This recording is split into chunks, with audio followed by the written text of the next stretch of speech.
Hey guys, welcome back to the Confirmed RM YouTube channel. Hope you guys are having a wonderful day getting ourselves back into another two-man technicals video looking at XRP. And what we got going on here is exactly what we wanted to see in XRP. We were talking about getting ourselves a nice break by the latest, Friday morning, around that midnight region. We got it a little bit earlier, got around 12 o'clock today, but you can see that price region brings us up to around that 49 and 5/10, getting it up there to that 2618 region.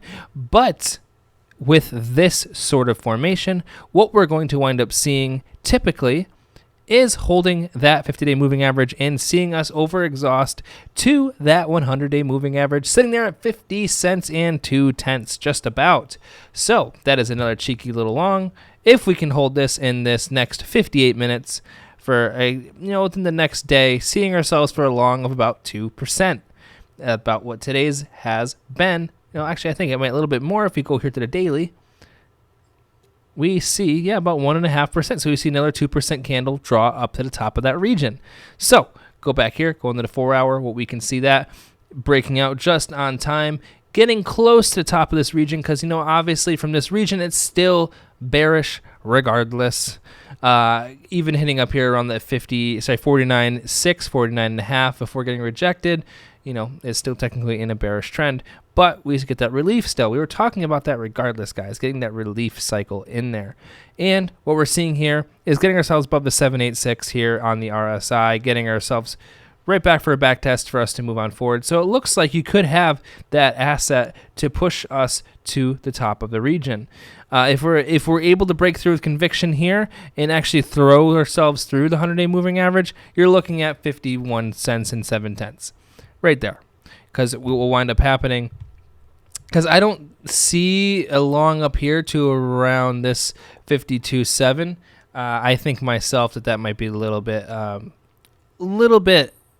unjustifiable at the moment. I think what I would go off of first is seeing how we retest this region. I have a feeling that we're going to try getting through up here at the 100-day moving average and just coming back down after we decide to retest and push through that region. If you guys catch, the rationale behind that, because that's going to be another massive move. If we actually get here on the RSI close above this 56 and actually can get ourselves to push up, because if we can, we have been sort of due for a nice push, because see we get these pushes in the green quite often.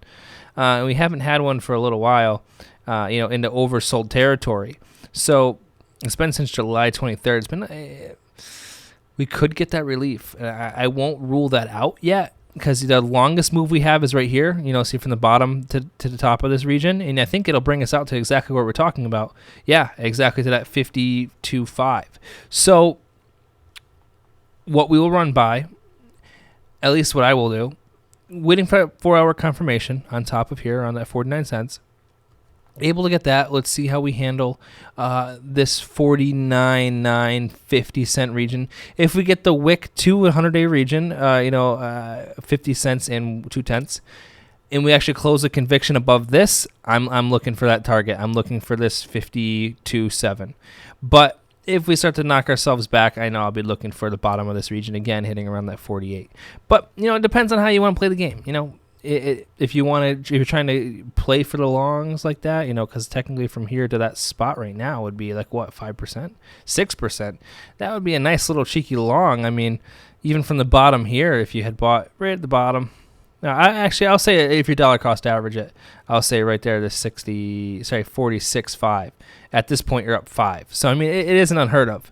So, we've been kind of sandwiched underneath the 20-day moving average for a while. This would actually be nice to see us get some conviction, because, we got pelted before by the 100-day and over here as well by the 100-day. So, I think if we're actually able to get ourselves through it, I would say up to the 200 at least. And push ourselves to the downside. But that's all contingent on holding and pushing through that region of 50, 51.5. This is right here. But yes, we just got to judge the MACD, got to judge the RSI, all depending on how that actually starts to turn around here at this point, So I see the RSI is doing well and the MACD is doing well. So there's nothing for me to really indicate at this moment that we're just going to full on reversal to the downside. Everything's looking a lot better. So I'm optimistic to see a nice little long up there of at least another 2.5%, at max of about another 6.5%, depending on how we get our close for tomorrow. So just keep yourselves with your eyes open. We always trade confirmations. Always confirmations. You don't just willy-nilly do something unless you have conviction at this point to go that long and you set your price points. You'd be okay. But obviously, if you're gonna be trading just the ups and downs at that point, you're gonna be moving forward as such. So hope you guys have a good morning, afternoon, evening, wherever you are. Appreciate every single one of you. Remember, none of it's financial advice, just my personal opinion, just my perspective on the market. Hope you guys are having a good one, and have a wonderful Friday. Bye, guys.